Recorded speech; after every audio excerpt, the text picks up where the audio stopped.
fé não vem pelo que eu vejo. Eu não vejo Jesus Cristo, mas eu sei que Ele está por causa do ensinamento da igreja. Porque Nosso Senhor disse: qual é a matéria do sacramento da Eucaristia? A matéria do sacramento da Eucaristia é a que foi empregada por Jesus Cristo, a saber, o pão de trigo e vinho de uva. Por isso, a gente tem que tomar muito cuidado, porque se alguém nos vender um vinho que não seja de uva, como já aconteceu no tempo de Pio XI, havia um convento de irmãs que forneciam o vinho da missa para algumas congregações. E esse convento era em Roma mesmo. E coisa espantosa, mas que mostra que se aconteceu em Roma, pode acontecer em qualquer outro lugar, por uma coisa que eu não sei explicar, ou ignorância crassa, não sei explicar. Eu sei que elas forneciam um vinho feito de maçã. Quando Pio XI descobriu, ele ficou, evidentemente, extremamente afetado e mandou, então, repetir todas aquelas missas que haviam sido, as intenções de missa, que haviam sido pedidas e que aquelas missas não eram missas. Era necessário, então, refazer todo o livro de missas, todas as intenções, repetir todas aquelas missas que tinham sido falsas missas, devido ao fato que a matéria, isto é, o vinho, não era vinho de uva, era vinho de maçã. Qual é a forma do sacramento da Eucaristia? A forma do sacramento da Eucaristia são as palavras usadas por Jesus Cristo. Isto é o meu corpo, este é o meu sangue. Então, essas palavras,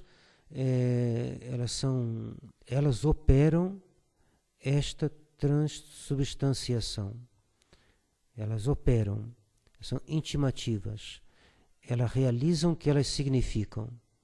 São palavras que trazem consigo uma eficácia que transforma aquilo, que no caso é o pão e o vinho, em corpo e sangue de Nosso Senhor. Que é a hóstia antes da consagração? É pão de trigo. Depois da consagração, é o verdadeiro corpo de Nosso Senhor Jesus Cristo, debaixo das espécies de pão. Que está no cálice antes da consagração? Vinho, com algumas gotas de água. Depois da consagração, sangue de Nosso Senhor Jesus Cristo, debaixo das espécies, isto é, aparências. O gosto do vinho permanece o mesmo, a quantidade permanece a mesma, o peso permanece o mesmo, só que a substância não é mais vinho, é um mistério. Já houve padres que duvidaram desse mistério e houve milagres, mais de um, em que o vinho se transformou em sangue, escorreu pelo chão para a conversão desses padres. Outras vezes o Senhor não faz nenhum milagre. O Senhor faz milagre quando Ele quer, para quem Ele quer. Quando se faz a mudança do pão no corpo e no vinho e do vinho no sangue de Nosso Senhor, quando é esse momento? É na hora em que o padre pronuncia as palavras da consagração. Então, quando ele eleva a hóstia já está consagrada. Ele primeiro consagra com as palavras, imediatamente depois ele ajoelha para adorar e depois ele eleva. Então, qual é o momento da consagração? É a elevação? Não. A elevação não, o Senhor já foi consagrado. A hóstia já está consagrada, melhor dizendo. Então, quando é que se faz a transubstanciação? É quando o padre se inclina, bota os cotovelos sobre o altar, com a hóstia na mão, e diz: Hoc est enim corpus meu. Isto, com efeito, é o meu corpo. Que é a consagração? É a renovação, por meio do sacerdote, do milagre operado por Jesus Cristo na última ceia, quando mudou o pão e o vinho em seu corpo e em seu sangue adorável, por estas palavras: isto é o meu corpo, este é o meu sangue. Como é chamada pela Igreja a miraculosa conversão do pão e do vinho no corpo e no sangue de Nosso Senhor. Esta miraculosa conversão, que todos os dias se opera sobre nossos altares, é chamada pela Igreja transubstanciação. Progressistas são contra essa palavra.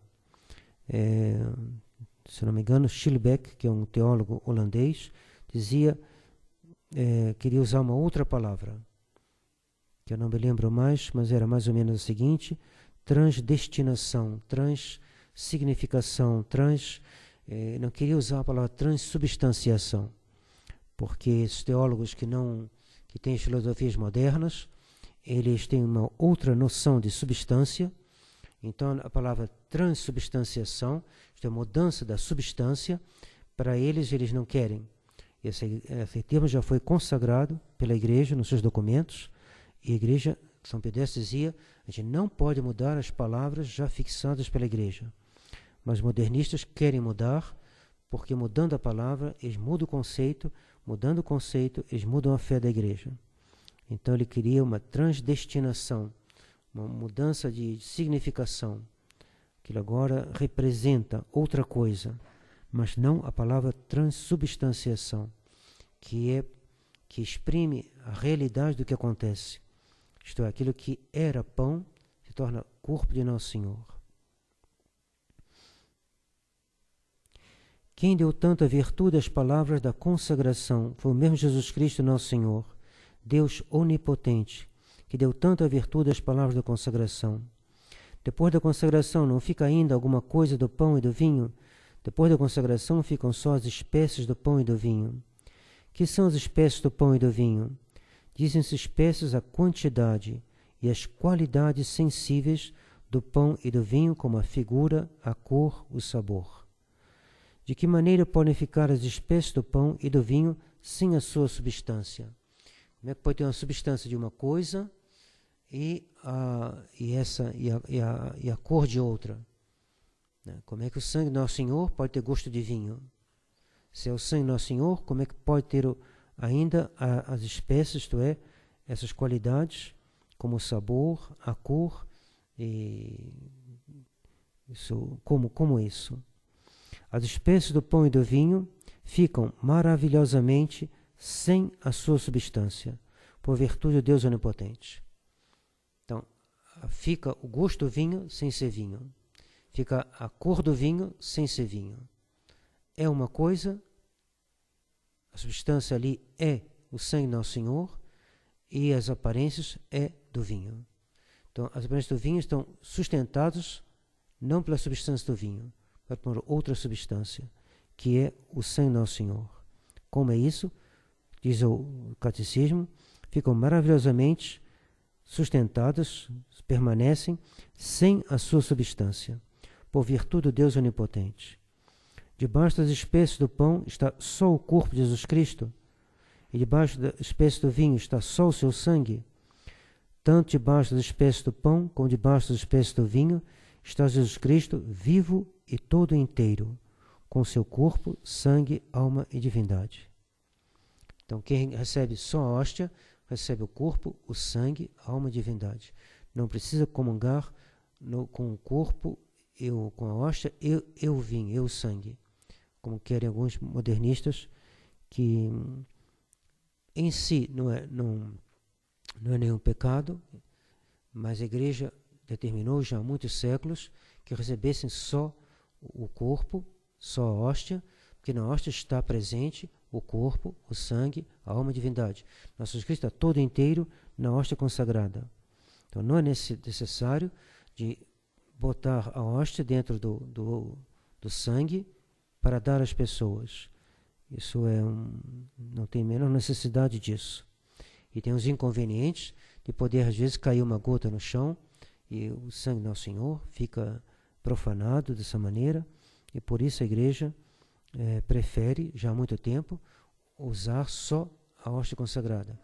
E por isso que ela bota também um pequeno prato de comunhão embaixo do queixo de cada comungante, para que não caia nada no chão. Assim como a gota de sangue pode cair no chão, assim também um fragmento da hóstia pode cair. E em muitos lugares não se usa mais. A comunhão na mão também facilita ficar algum fragmento na mão, e é uma irreverência para o corpo de Nosso Senhor deixar cair alguma coisa no chão, ou ficar na mão, ou passar na blusa para se limpar o dedo. Podereis dizer-me por que tanto na hóstia como no cálice está Jesus Cristo todo inteiro? Tanto na hóstia como no cálice está Jesus Cristo todo inteiro, porque Ele está na Eucaristia vivo e imortal como no céu. E por isso, onde está o seu corpo, está também o seu sangue, a sua alma e a sua divindade.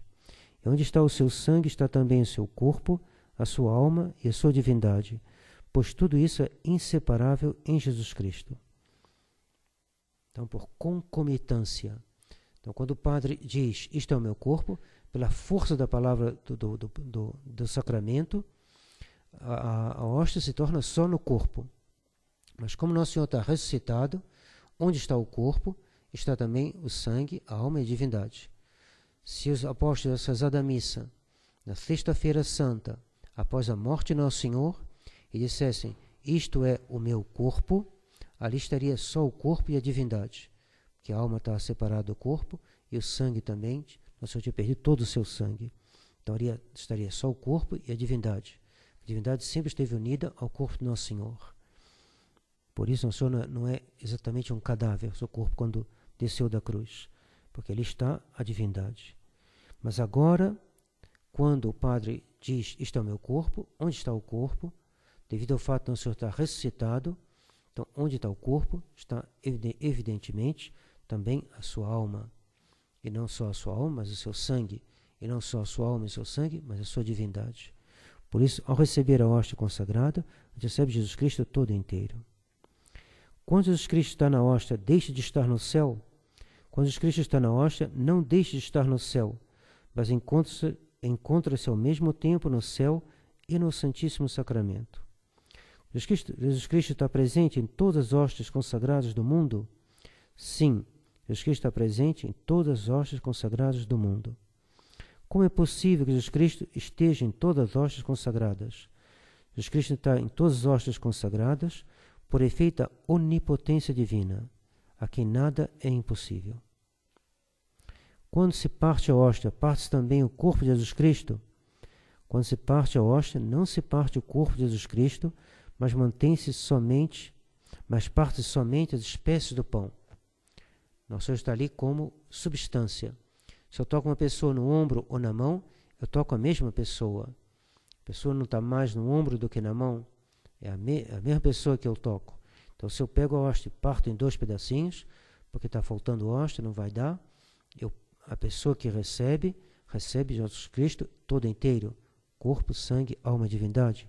Porque Nosso Senhor está todo inteiro em cada parte, em toda parte da hóstia consagrada. Quando se parte, em que parte da hóstia fica Nosso Senhor Jesus Cristo quando a hóstia é partida? O corpo de Jesus Cristo fica inteiro em todas e cada uma das partes em que a hóstia foi dividida. E está Jesus Cristo tanto na hóstia grande como na partícula de uma hóstia? Tanto numa hóstia grande como na partícula de uma hóstia está sempre o mesmo Jesus Cristo. Por que motivo se conserva nas igrejas a Santíssima Eucaristia?